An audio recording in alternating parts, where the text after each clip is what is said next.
right. Good morning, everyone. I know it's not a lot of people here today. We could wait a couple more minutes, but I'm not sure we're really going to see that many more people. But I want to thank you for coming this morning. My name is Tina Cabranes, and I'm the president of ResultsCandy. We're a strategic marketing agency. What that means is we help our clients acquire, convert, and retain customers, and we do so by helping them to understand something rather important called insights. So we look at data, we look at research in the industry, and we develop insights and strategic plans from that. We look at competitive insights as well. Good morning. Thank you for joining us.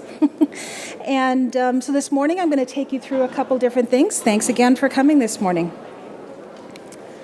So my background is, I'm going to say it, 30 years in the industry. Go back to a large catalog company that, I don't know, maybe a couple of you might know, called US Sales, just a little billion-dollar catalog company in the San Fernando Valley. And I headed up all their acquisition for them, buying 300 to 400 lists a month, actually segmenting all those lists, building models, and then creating the data points that define who's going to convert and who's going to be retained. So that was a great experience because literally speaking in that environment, I had the opportunity to do everything without budgets. I could do whatever I wanted. That meant there was no risk. That meant that we could just learn, and test. And to a lot of people in this industry, what I've learned is they don't do a lot of testing. You have to test, you have to have some failures in order to understand how to build the business going forward. So I come from a background that says, let's test that before we actually go ahead and roll out with it. What's the insight behind that is the reason to test it? So my background expands beyond just catalog marketing, but honestly, leveraging the science of database marketing and applying it to digital marketing is what we do, and we do it very well. We do a lot of business in the health and beauty space, companies like Guthrie Ranker with Proactive, to Murad, to insurance companies like MetLife and USAA and AIG, to automotive companies like Toyota, and financial services from Premier America and also USAA there as well. Travel companies. My office is right next to Viking River Cruises in Woodland Hills. They're a large client of ours.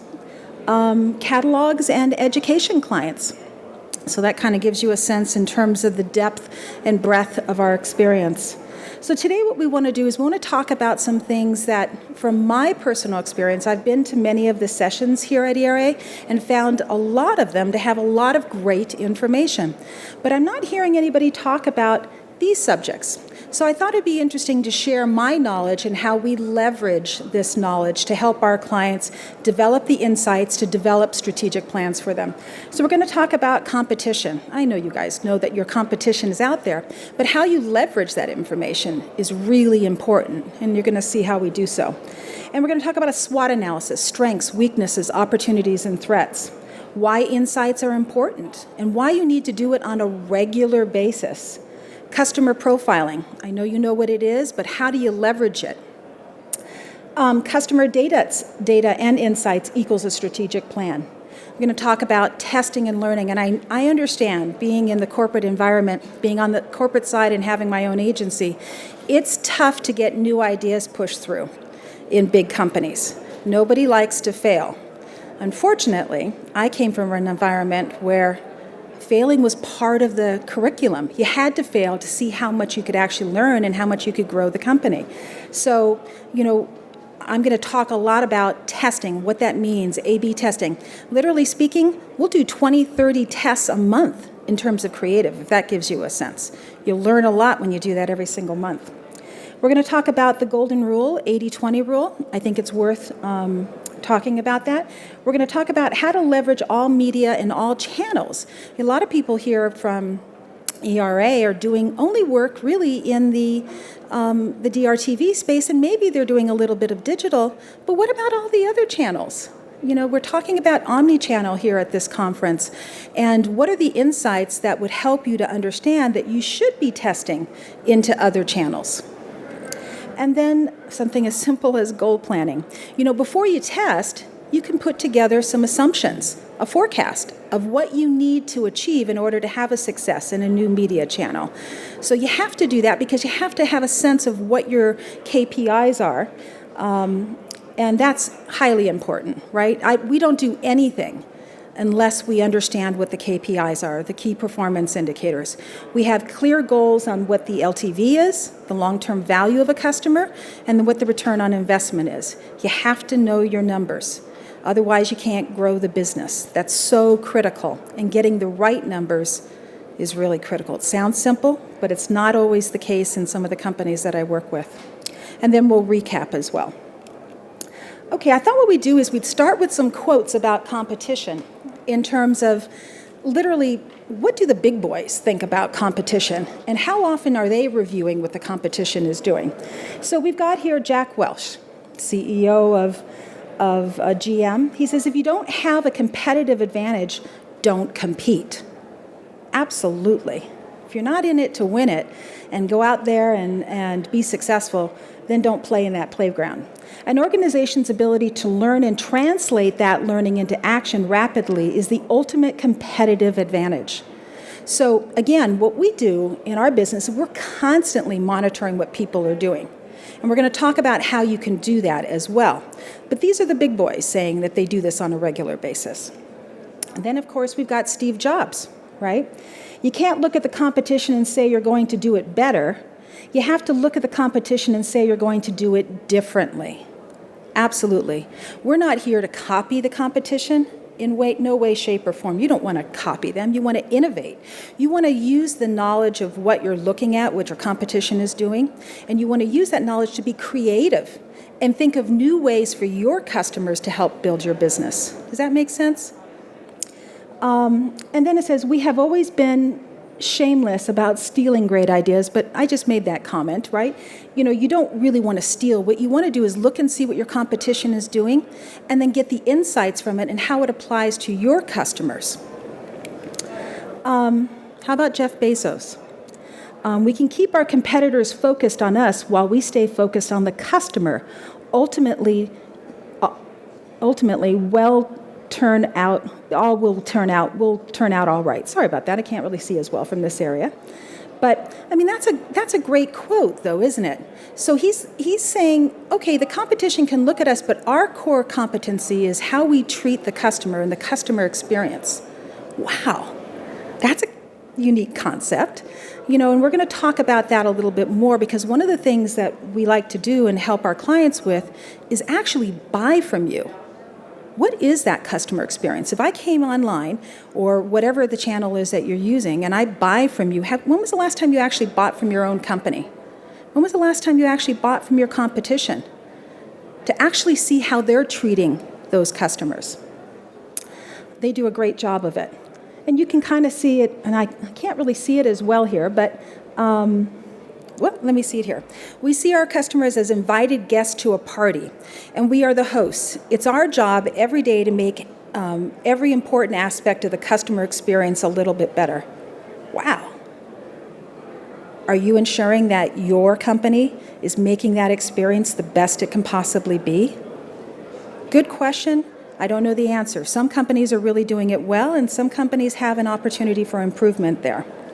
When competitors are in the shower in the morning, they're thinking about how they're going to get ahead on one of their top competitors. Here in the shower, we're thinking about how we're going to invent something on behalf of a customer. So I'm a big believer in monitoring the competition, but then innovating, having creative meetings with your team, and not just the marketing people. You're going to find some interesting things. When you get the marketing people, you get your call center involved, you get some of your research and development departments, get people in different departments involved, and get their creative input, and you will be amazed at what your own employees in your company will share with you about their perception of your company and ways to improve it. Does that make sense to everybody? Okay. So let's talk about competition. When was the last time that you actually looked at your company, your current marketing efforts, and you decided what your strengths, your opportunities, your weaknesses, and your threats are? for us, this is something we do on a regular basis, because if you're always trying to grow and refine and optimize, you have to be honest with yourself and what your efforts are, and you have to be measuring what you're doing, right? And there's always room for improvement. So yeah, as a marketing person and as what you do in your companies, this is something that you should be evaluating on a regular basis. And your team should be looking at it to get a sense of where are the needs for improvement for the future. Okay, competitive review. This is something I've already mentioned so far, but one of the things that we do is we buy from everybody. And we, literally for our clients, we buy from our client, and we buy from a list of their competitors, of who they believe their competitors are. And not only that, then what we do is we buy from non-competitors, but actually companies, marketers in the space that are doing a really great job at something that the client is interested in, right? So let's say when you buy from them and you call, that's one experience. When you buy online, it's another. Maybe when you buy through a catalog, it's yet another, right? And then we track all the communications. What does that mean? We track all of the emails that are sent. We date them. We look at all the emails, the sequence, the subject lines, what the offers are. Kind of getting a sense of this? And we do the same thing with direct mail. And we do the same thing with TV, and we do the same thing with digital efforts. So we give a client a perspective on where they stand in the marketplace compared to their competition.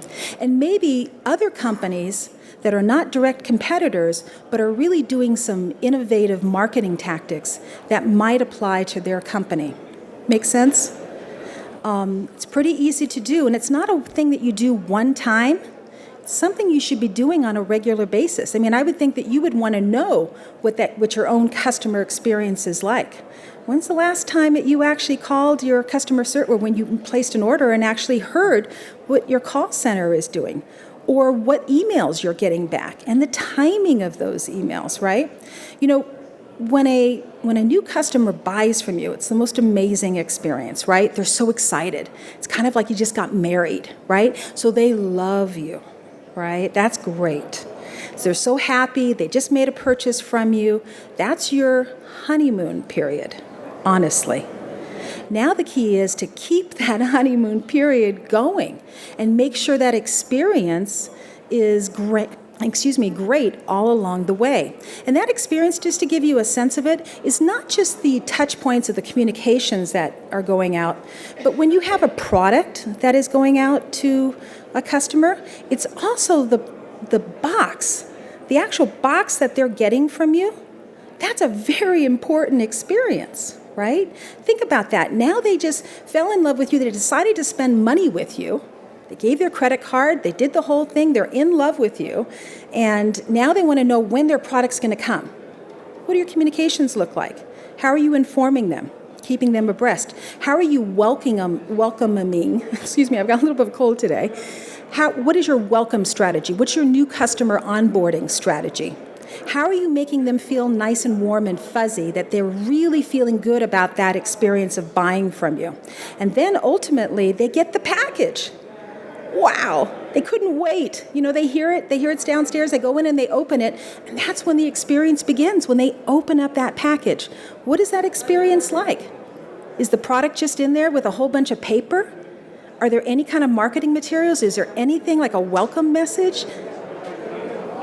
Good questions to ask. I don't know what you're doing, but that's a very important part of the customer experience. And a lot of companies miss that opportunity to talk to the customer. Literally, they're right there. They just opened up your product. That's their first experience with you. Such an integral experience at that. Just want to mention that to you. So there's lots of wonderful ways for you to improve that whole customer experience. Also, you know, I'm talking a lot, and I hope it's resonating with you, but if anybody has any questions, feel free, to raise your hand and ask me questions in case I don't come back to that subject again.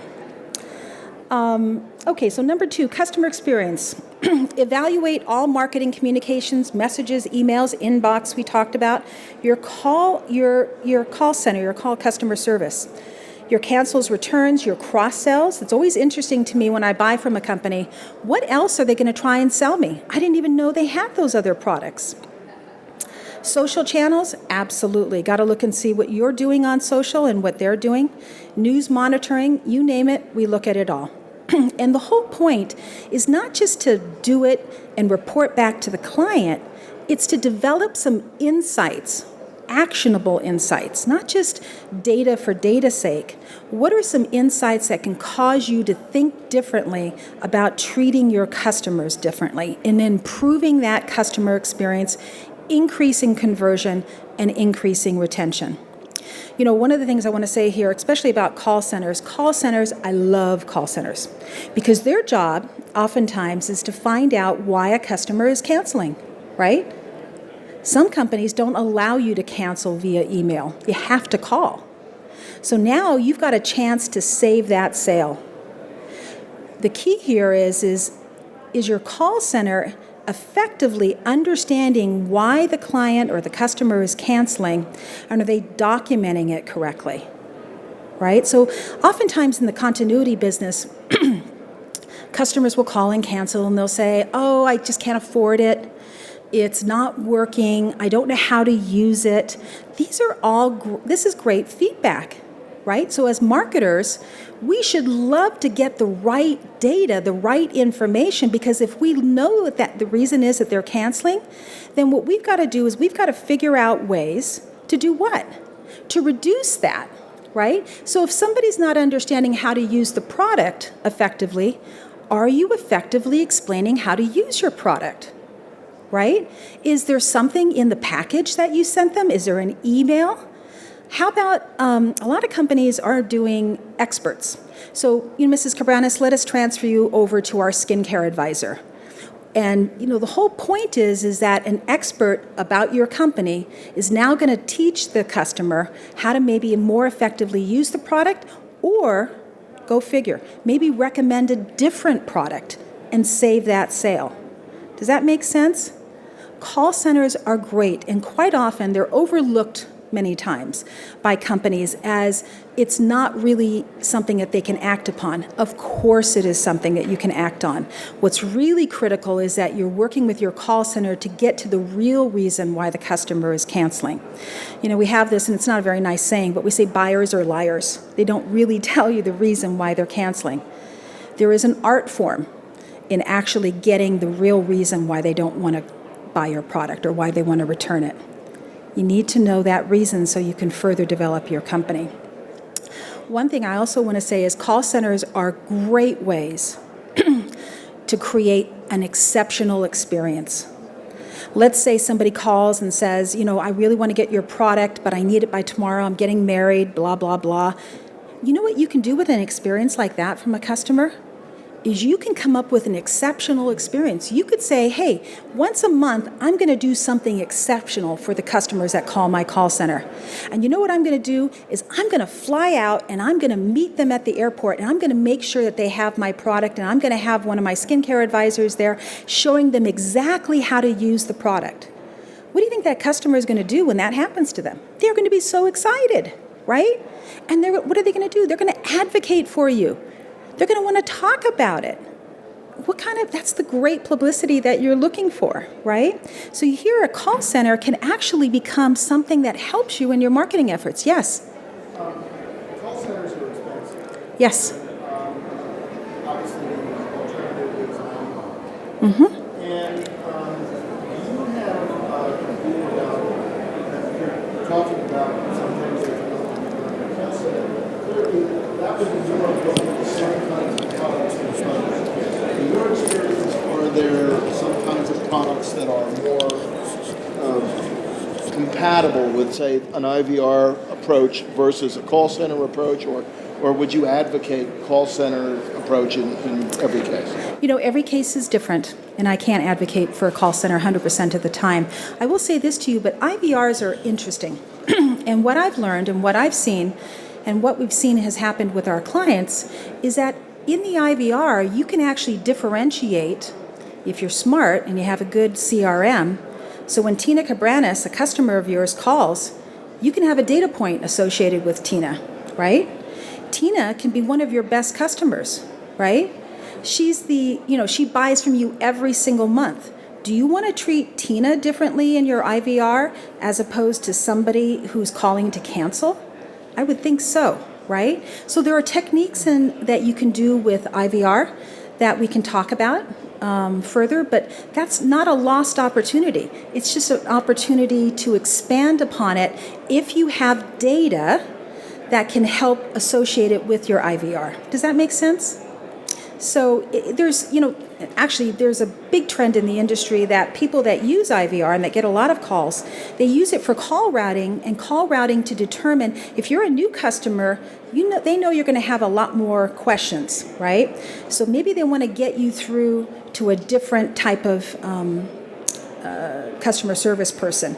And if I'm your best customer, that whole 80-20 rule, where 20% of your database gives you 80% of your profit. So you want to treat them a little bit differently, right? You want to give them to your best call center reps, right? Because you want to handle them with kid gloves. If you're not doing that, it's not a good, that's something you might want to think about, right? Think about it this way, guys, with your friends and your family, don't you treat them better than somebody that you don't know? Of course you do, right? But these are your customers. This is your bread and butter. You might want to think about how you treat them and treat them a little bit better. Create that better customer experience, like we were talking about what the icons in the industry do.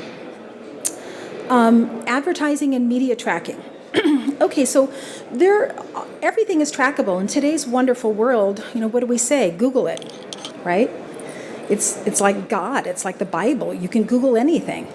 Well, you can Google a lot of what your competition is doing. You can Google your own company, right?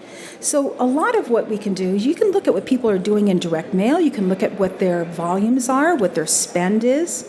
You can start differentiating what their rollout creative is versus their test creative. Even if you're not doing it, we're doing it for our clients.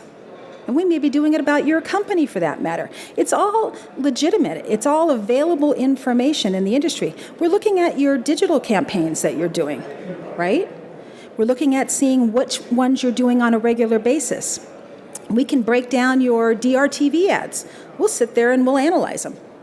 We'll literally go through your whole ad and we'll analyze what's happening at every critical point in that infomercial, and we'll compare it to what our client is doing. And all we're doing is we're trying to develop some insights to make it better for our client. Does that make sense? Okay, also one thing I want to say too is we can look at regional information and national information as well. Okay, why insights are important, right? Get a more accurate picture, learn from other brands, category convergence. They reveal opportunities in the marketplace, right? The key is not to copy. The key is to learn and innovate. Create that wonderful experience for your wonderful customers, for your family and friends that you love so much, right? You treat them so well. Why not your own customers? So insights then become the foundation of the house that you're building that creates the whole strategic plan for the future. So when you decide to do something, the first thing I'm always going to say is, what's the insight behind that? What do you know that's causing you to want to do that test or do that action? There's got to be some reason why you're doing it, and maybe you don't have the right reasons, but insights help direct you in that manner. Actually, you know what I think I'm going to do? Let me see the time here real quick.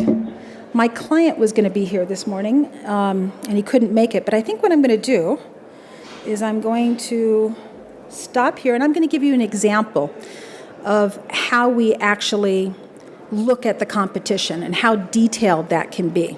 Are you guys interested in looking at that? Okay. All right, hold on. Okay, I have no vanity. I need my glasses. All right. Okay. So one of the clients I work with is MetLife. And what we do for them is we look at what they're doing. We look at all of their controls. And then we look at all the controls. We differentiate controls from test panels in the marketplace from all their competitors. So literally speaking, let me do this. Literally, we'll look at all of their controls, every aspect of it, including the outside envelope, every part of it, right? And it just goes on and on. This is a little bit hard to show on the screen. But then what we'll do is we'll look at, here's AAA. We'll look at their control package. We know how much they're mailing. And then we'll look at how theirs compares to the client's. We'll look at Colonial Penn. Again, we know which are the controls, which are the tests, and go figure, we read it, right? We actually read it, and we break it down, and I'm going to show you what we do. So where am I now? Let's see. Which one is this? So here's just a whole bunch of companies, Physicians Mutual. And then here's the really good stuff. This is kind of interesting. And I know this is not the best way to show it, but literally we'll look at the company, which is right here. And then we'll go ahead and we'll break out the packages and we'll actually look at all the headlines from the client and all the competitors. We'll look at the sub-headlines. We'll document it. We'll look at the coverage amounts that they're doing, the minimum purchase, how does that compare with the client? The main call to action, how do they work with urgency? What's their application look like? So you're thinking to yourself, well, why do we care about what their application looks like? Well, this particular client had a 3-page application and everybody else in the industry had a 1-page application. And they couldn't understand how their conversion wasn't there. Application has a lot to do with that, doesn't it? It's a very important insight. We look at the disclosures. Hey, we all have attorneys, right? Big attorneys, big firms. I work with both Venable and Manette here. I have some clients that work with both of them. But you got to have the right disclosures. But the point is it overwhelming in your package? Do you need all of it? Or is somebody just being a little bit too cautious? Let's see. The return BRE? Absolutely, the outside envelope, and other inserts. And then literally speaking, excuse me. Let's see. Then we'll look, Then we'll also go ahead and we'll look at mail volumes. Remember that? We definitely have a sense of that. There's one person here in the audience that knows me back from 30 years ago. And she's kind of laughing. So literally speaking, we can actually look at what the client is doing and what everybody else in the industry is doing. We can look at the quantity, the spend, their cost per mail piece, and then we can start developing insights from that, trends. Okay, remember that little word, data points. So over here, insight takeaways, we start actually sharing with them what's meaningful for them to change their business. Does that make sense? There's a lot of data, but a lot of data for some people can cause analysis paralysis. What we're looking for is what is actionable data that can cause the client to test and innovate a new concept and build their business. Okay, I'm going to show you one other thing here.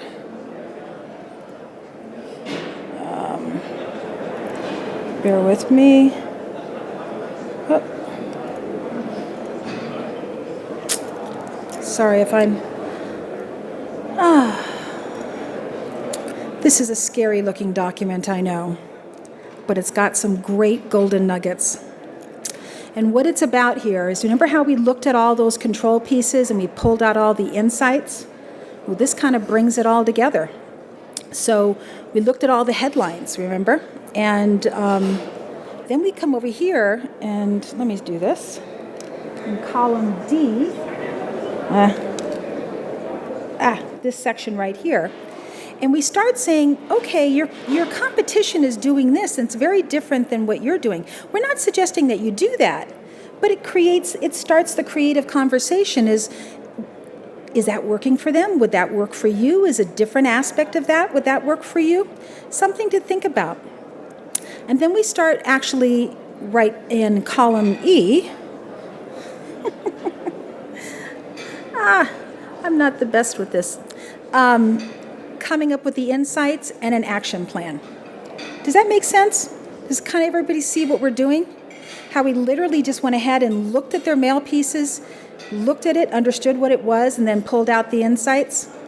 I think you're going to find that the golden nuggets, if you can walk away with 2 or 3 golden nuggets, that can help you to make major changes in your creative testing, your overall strategy, right?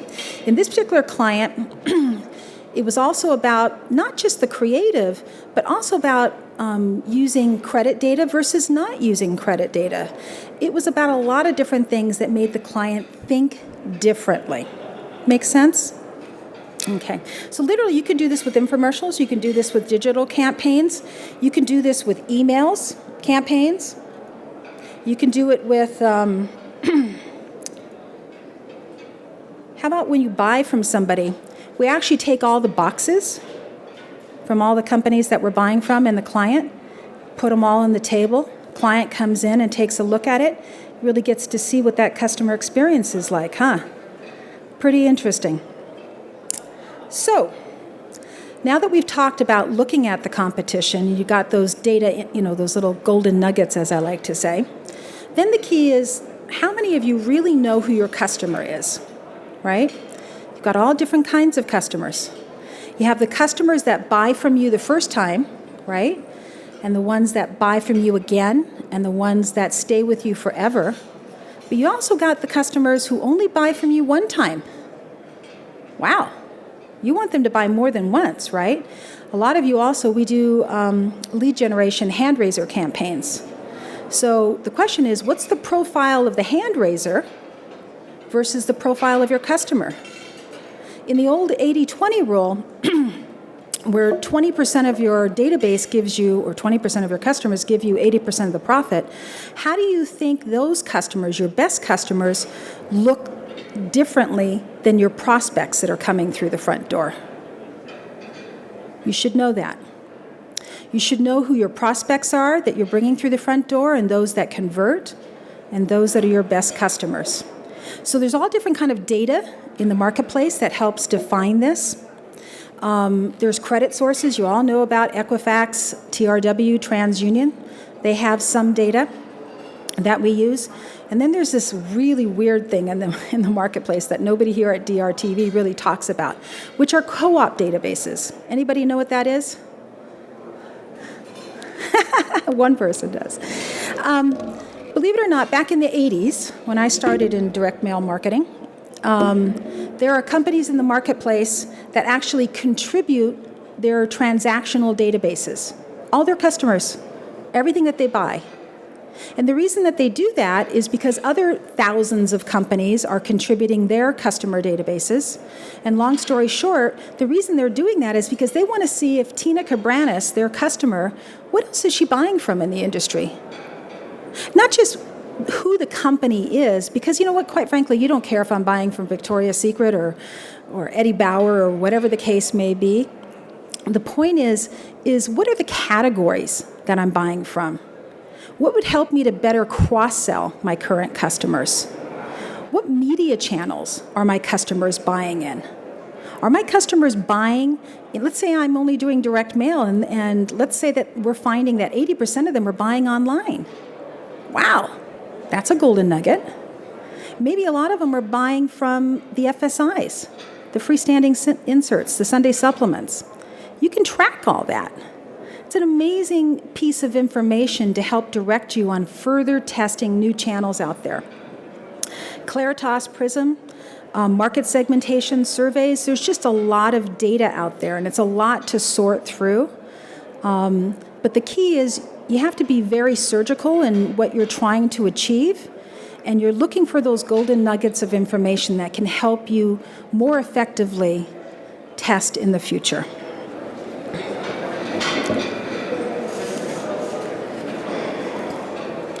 Okay, so customer profiling and insights equal a strategic plan, right? So we shared with you so far that you need those competitive insights, you need to know who your customers are, and when you have that information, now you can start working on a strategic plan for your company. Without it, you're kind of running blind. So profiling and insights, here's case studies. John Wanamaker, you guys have all heard this is old. Half the money I spend on advertising is wasted. The trouble is I don't know which hat, right? We can try and figure that out.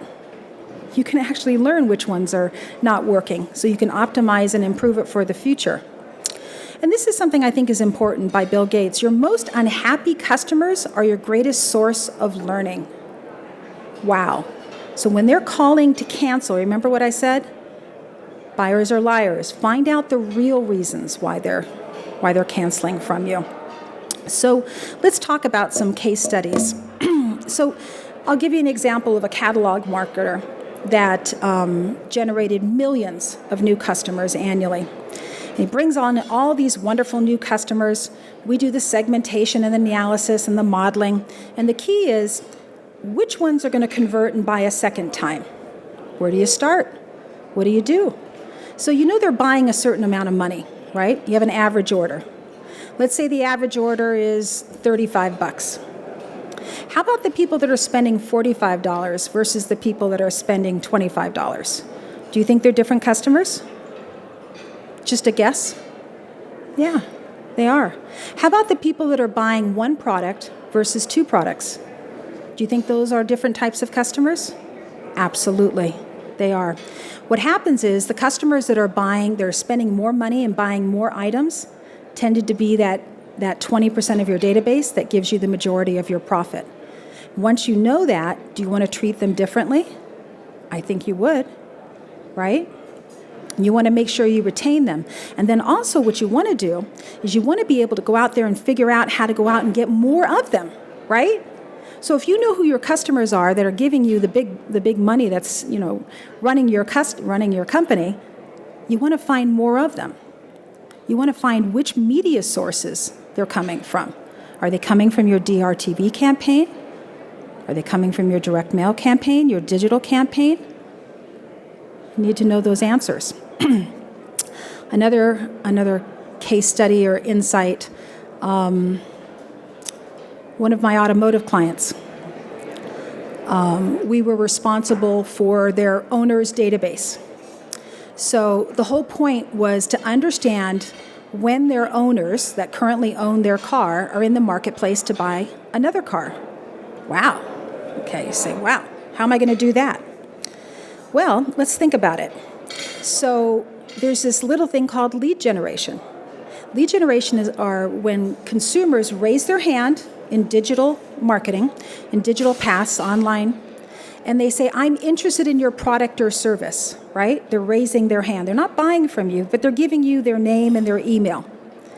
So that's a data point, right? On its own, it's not that informative unless you market to them effectively. But now let's think about that. Let's say you take that hand raiser data point and you match it up to your current owner's database. Wow, you just found a data point that says that this consumer, who also happens to be on your owner's database, is in the market to do what? To buy a car. Wow. Nice way to find an in-market timing. So data points, then the whole point is where can I go out into the marketplace to buy that data point as cost effectively as possible, right? A lot of companies spend way too much money.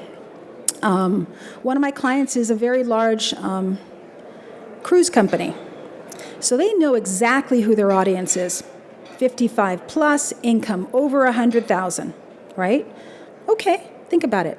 They can take the whole United States and they can define how many people in the US are age 55 plus, income over 100,000. But now the key is, we always say in marketing, you want to be in front of the customer when they're ready to make a buying decision.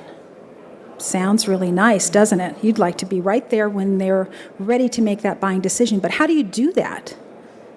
right? How do you get right there when the customer is thinking about making that purchase decision? Well, let's do another example of hand raising.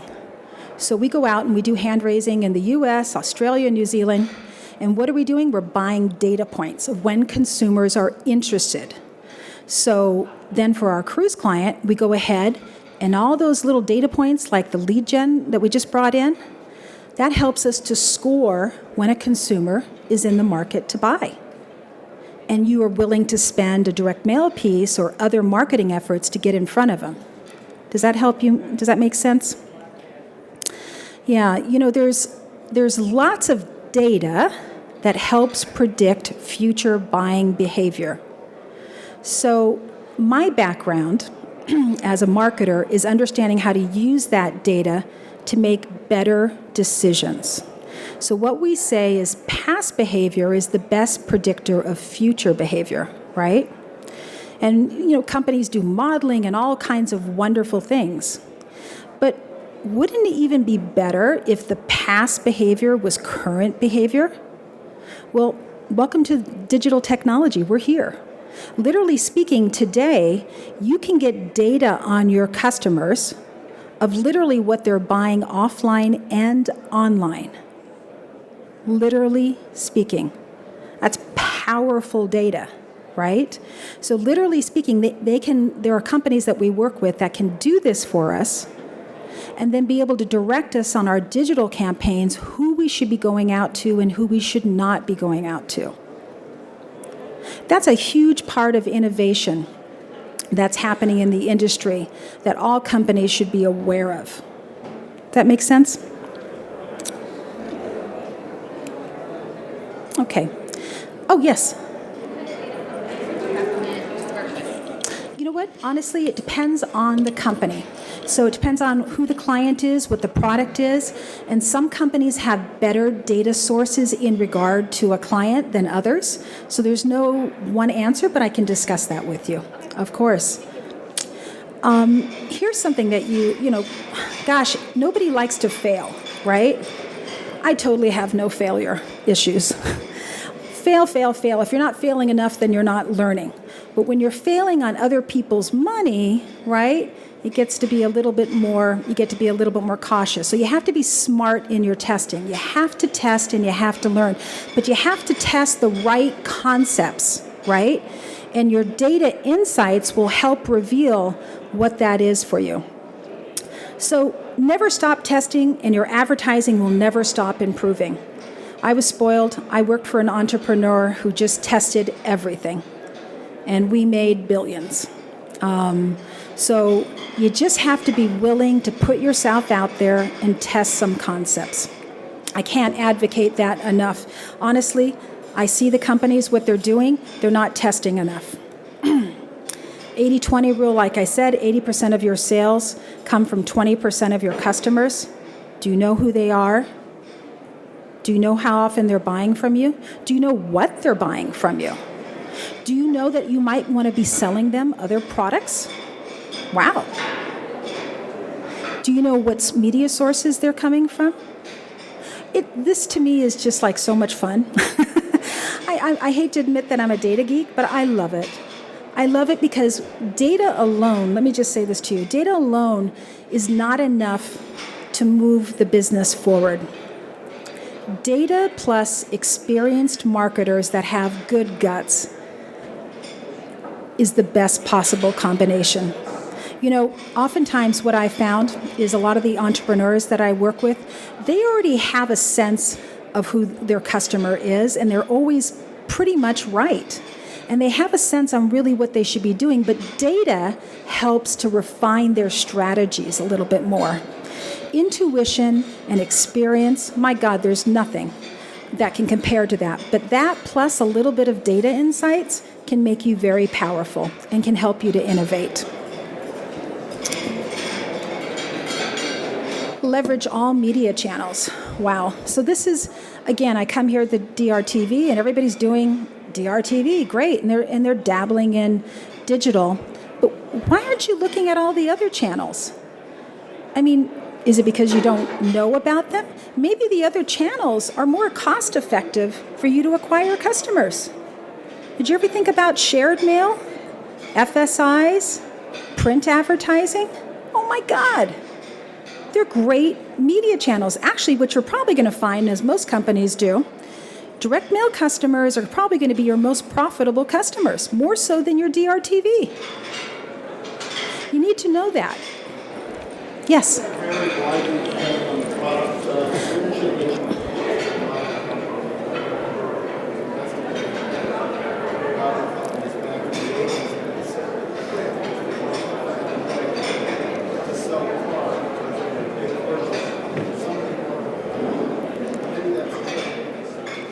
Well, it's a great question.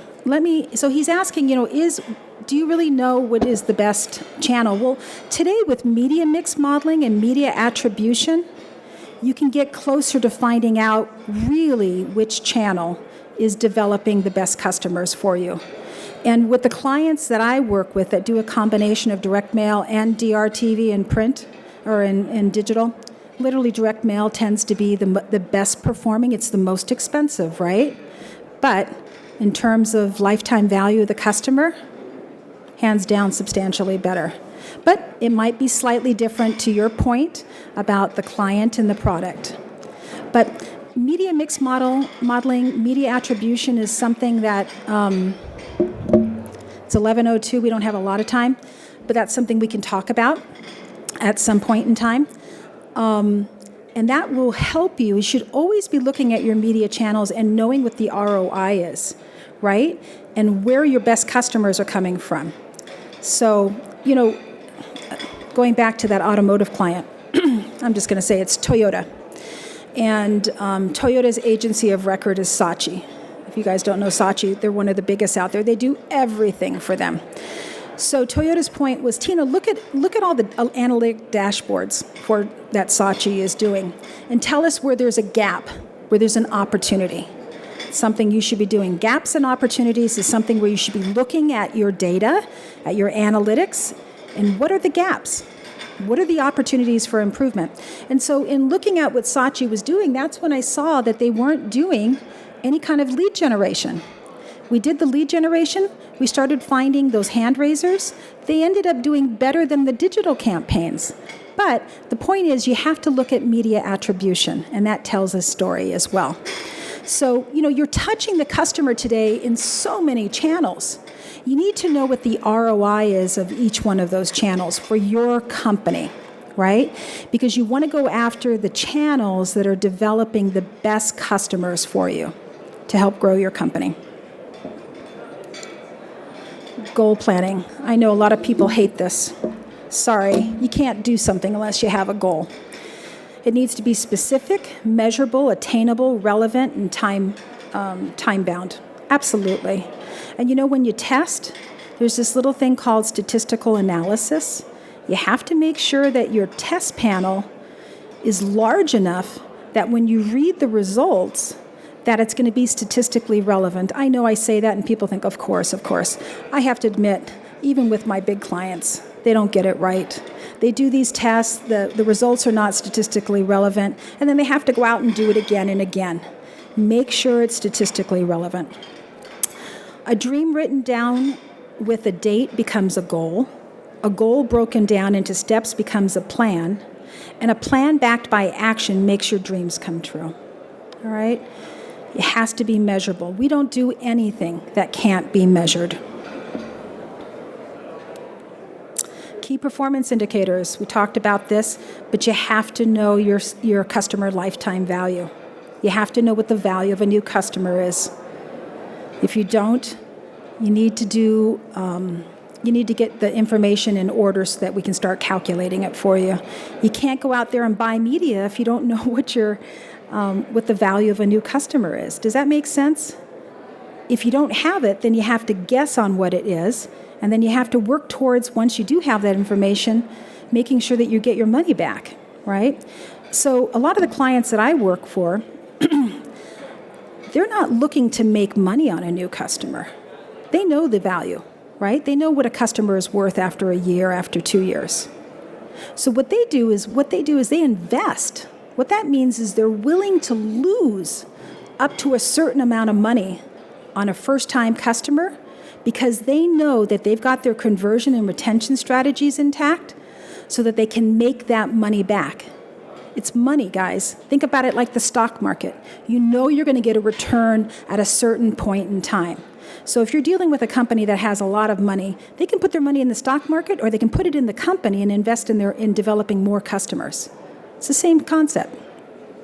Need to know your numbers. Recap. So we've talked about competition, understanding your strengths, weaknesses, opportunities, and threats. We've talked about how you can do that. You can actually look at your competition in all the channels.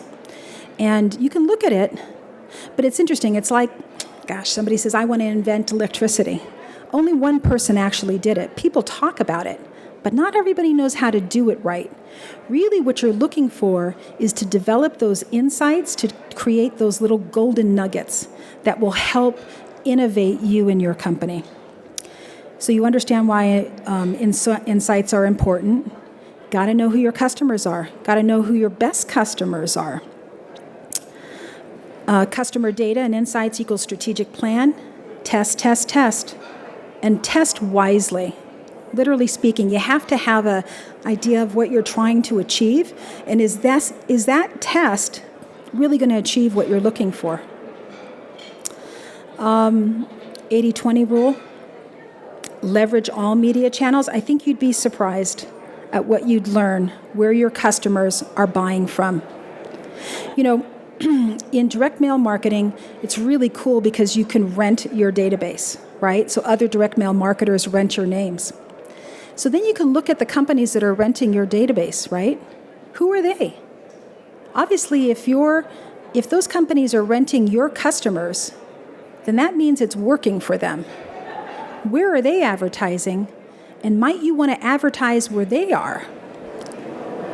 On that, if you're renting a database from a company that sells just Mm-hmm. when you rent it, do you find out not only who are the customers, but what are they buying? Yes. Example, I don't want to take the time. Orbis sells candles, which I buy, and a lot of other material, which I don't. They clearly sell the names. I get all kinds of catalogs from Clinton, John Daniels, they're clearly not being specific. Right. Actually figure out that Glenn buys candles. Great point. Excellent point. So let me give you an example. One of the clients that I work with is a cataloger, and one of their sources was a gentleman that's here, AJ Kubani. AJ Kubani has been in the industry for a very long time, going back to the 80s. AJ was renting a lot of the names, and we said, wow, what's AJ doing? What's he selling, right? So we looked at all his ads. I said, wow, okay, but it's got a certain price point, right? So we can't sell our product like that. We need to cater to the actual media channel. And then that got a different kind of a customer with a different value, but it was still very profitable. So to your point, sir, yes, you have to look at what they're selling in that particular media channel. Different media channels have different return on investments, though. And don't limit yourself just to DRTV and digital and direct mail. There's a lot out there, and you'll find that you can grow your company accordingly. Okay, and questions. One thing I left here, and this is something I like because, like I said, I'm a little bit of a geek, but I love this. I have passion for what I do. Marketing without data is like driving with your eyes closed. You need that data. You need those insights. You need those golden nuggets so that you can create the strategies and innovate for your company. Okay? All right. Thank you, everyone. We'll open it up to questions if anybody has any additional questions. Or are there topics that I didn't discuss that you'd like to know more about? Don't be shy. No? Okay, well, thank you for coming today.